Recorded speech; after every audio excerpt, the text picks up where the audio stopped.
JAV prezidentas Donaldas Trumpas mano, kad Jungtinėms valstijoms nereikėjo kištis į Ukrainą ir reikėjo tiesiog stebėti, kaip Rusija užimtų šalį. Tokį pareiškimą Trumpas padarė prieš Velykų vakarienę Baltuosiuose rūmuose. Tačiau už šios frazės slypi daugiau nei tik nuoskauda.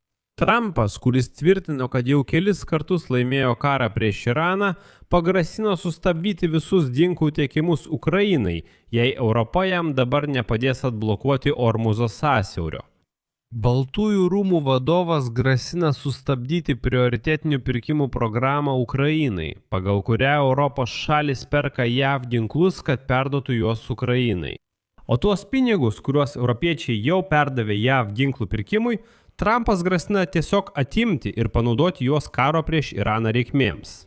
Tuo pačiu metu JAV ambasadorius NATO Matthew Whitakeris pareiškė, kad Amerikos prezidentas iš tiesų peržiūri Vašingtono dalyvavimą NATO ir pasak jo ši peržiūra gali turėti įtakos Amerikos paramai Ukrainai.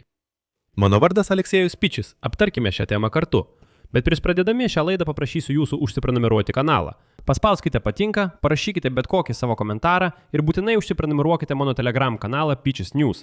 Nuoroda į jį yra šio vaizdo įrašo aprašyme. Taigi, JAV prezidentas Donaldas Trumpas mano, kad Jungtinėms valstijoms nereikėjo, kaip jis išsireiškė, kištis į Ukrainą. Tokį pareiškimą jis padarė bendraudamas su žurnalistais Baltuosiuose rūmuose prieš Velykų pietus. Toliau jo citata. Mes išleidžiame milijardus. Žinote, mums nereikėjo kištis į Ukrainą. Ukraina yra už 1000 mylių nuo čia, anapus vandenyno. Bet mes jiems padėjome. Mes turėjome prezidentą, tiesiog kvailį. Atidavė jiems $350 milijardų, nieko negavęs mainais. Atidavė jiems tiek pinigų, išleido tiek daug amunicijos. Dabar mes gaminame amuniciją visoje šalyje, nes mums jos reikia. Nes jis tiek daug atidavė Ukrainai ir nieko už tai negavo. O aš jiems parduodu amuniciją. Už tai moka Europos Sąjunga. Pažymėsiu, kad dar praėjusiais metais Donaldas Trumpas operavo būtent šiuo skaičiumi.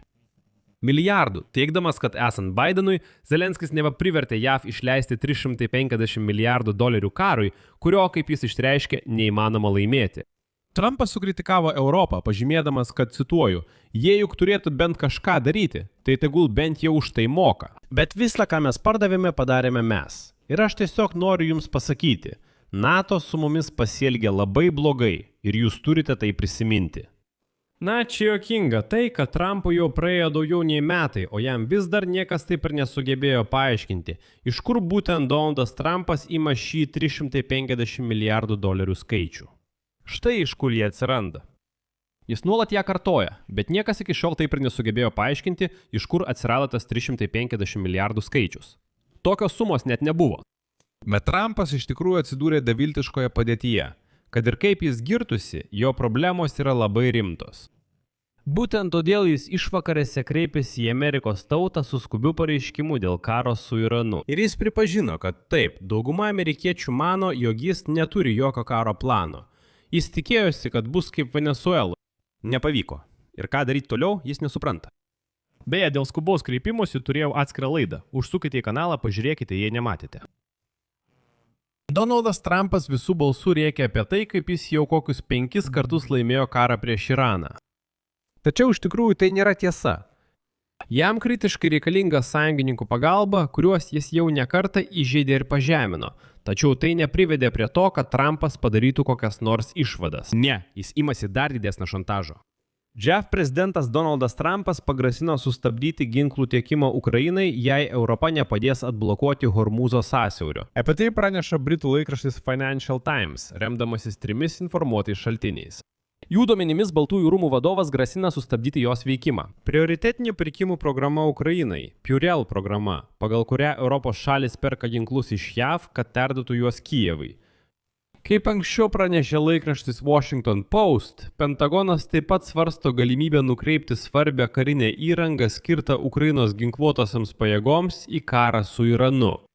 Tuo tarpu JAV valstybės departamento vadovas Markas Rubijus kovo 28 dieną pareiškė, kad JAV neva neperkelia į artimuosius rytus jau NATO šalių Ukrainai nupirkti ginklai, tačiau jis tokios galimybės ateityje neatmetė. Tačiau pažymėsiu, kad buvo dar ir pokalbis. Buvo Pentagono prašymas Kongresui, kad $750 milijonų, kuriuos europiečiai skyrė ginklų pirkimui Ukrainai, būtų atimti ir panaudoti ginklų pirkimui Trumpo karui prieš Iraną. JAV ambasadorius NATO Matthew Whitakeris šiandien pareiškė, kad Amerikos prezidentas iš tiesų iš naujo vertina Vašingtono dalyvavimą NATO ir pasak jo, šis pervertinimas gali turėti įtakos Amerikos paramai Ukrainai. Apie tai Whitakeris pasakė po to, kai NATO sąjungininkai, dauguma kurių yra Europoje, atmetė Trumpo prašymą paremti karinę operaciją Ormūzo sąsiauryje. Na, vėlgi, kaip prašymą. O Trumpas elgėsi taip, tarsi jam visi būtų skolingi. Jis sako, jūs privalote man padėti. Whitakerio citata. Manau dabar visiškai akivaizdu, kad prezidentas Trumpas vertina ir iš naujo vertina viską. Tiek mūsų dalyvavimą NATO, tiek mūsų paramą Europos pastangoms Ukrainoje. Šiek tiek vėliau Whitakeris pakartojo kitų Amerikos pareigūnų komentarus, kurie apibūdina NATO kaip vienpusio eismo gatvę, naudinga tik Europai. Citata. Tai turėtų būti dvipusio eismo gatvė. Jungtinėms valstijoms turi būti kažkokia nauda ir privalumai. Kitu atveju mes tiesiog esame kvailiai, kurie garantuoja Europos saugumą be jokio abipusiškumo.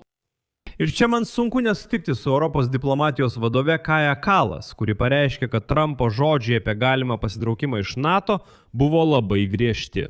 O tokie pareiškimai gali būti naudingi tik Rusijos diktatoriui Vladimirui Putinui ir panašiems veikėjams. Ji pareiškė, kad Trumpas žinoma nuolat vaizduoja save žmogumi, nepakančiu blogiui ir neteisybei ir panašiai.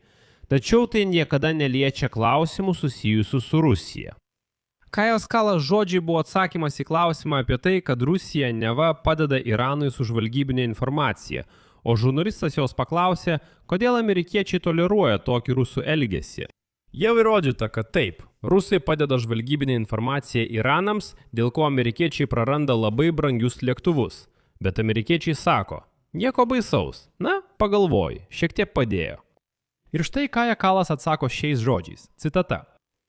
Tai iš tikrųjų sunku suprasti, šis ryšys buvo labai akivaizdus. Atsižvelgiant į, kad prezidentas Donaldas Trumpas nėra labai kantrus žmogus, dėl kažkokios priežasties jo kantrybė rusų atžvilgių atrodo niekada nesibaigia.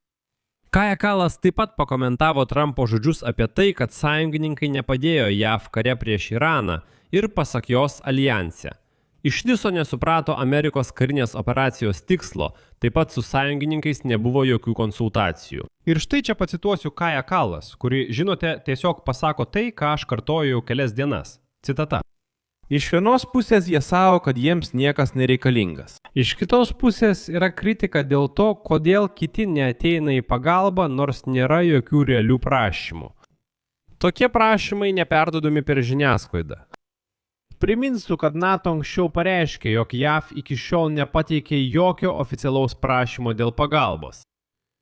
Nebuvo jokio kreipimosi, nebuvo prašymų dėl konsultacijų, nieko nebuvo oficialiai. Visi prašymai tai tik Donaldo Trumpo pareiškimai žiniasklaidoje ir socialiniuose tinkluose. Viskas. Nebuvo prašymo. Kaip tu gali kažko reikalauti, jei tu, neprašei tos pagalbos? Ir Europoje sako, tai ko jūs iš mūsų norite? Reikia pagalbos? Tai paprašyk jos oficialiai. Yra reglamentai, yra procedūros. Pateik prašymą, pasikonsultuosime, aptarsime. O ne taip, kaip tu darai. Jei manote, kad pagalbos Ukrainai sustabdymas bus susijęs su Iranu, tai klaida. Aš manau, kad Trumpas tiesiog ieškojo naujos priežasties. Priminsiu jums vieną epizodą. 2025 m. kovo 4 d. Donaldas Trumpas nurodė sustabdyti karinę pagalbą Ukrainai, kol šalies vadovybė neparodys įsipareigojimo taikai. Tai įvyko po kelių dienų po Trumpo susikirtimo su Ukrainos prezidentu Volodymyru Zelenskiu ovaliajame kabinete Baltuosiuose rūmuose. Ir toliau pateiksiu Baltųjų rūmų citatą, kuri buvo paskelbta prieš metus. Prezidentas Trumpas aiškiai parodė, kad siekia taikos. Mums reikia, kad ir mūsų partneriai būtų įsipareigoję. Mes sustabdome ir peržiūrime mūsų pagalbą, kad įsitikintume, jog ji prisideda prie problemos sprendimų. Tai yra Donaldas Trumpas, atsiprašau, tiesiog tęsia savo maksimalaus spaudimo taktiką ne agresoriui, tai yra Rusijai, o karo aukai, tai yra Ukrainai. Tiesiog dabar priežastis šiek tiek kita. Čia padarysiu daugtaškį. Savo nuomonę, savo išvadas rašykite komentaruose po šio įrašu. Prenumeruokite kanalą, paspauskite varpelį ir nepamirškite paspausti patiktuką. Jei norite paremti šio YouTube kanalo veiklą, būsiu jums už tai dėkingas. Tai galite padaryti bet kokia auka, mokama prenumerata arba rėmimu pagal nuorodas ir rekvizitus esančius šio vaizdo įrašo aprašyme. Ten taip ir parašyta – paremti Aleksejaus Pečos kanalą. Pasirinkite jums patogiausią formatą. Tai viskas, saugokite save. Visiems kol kas.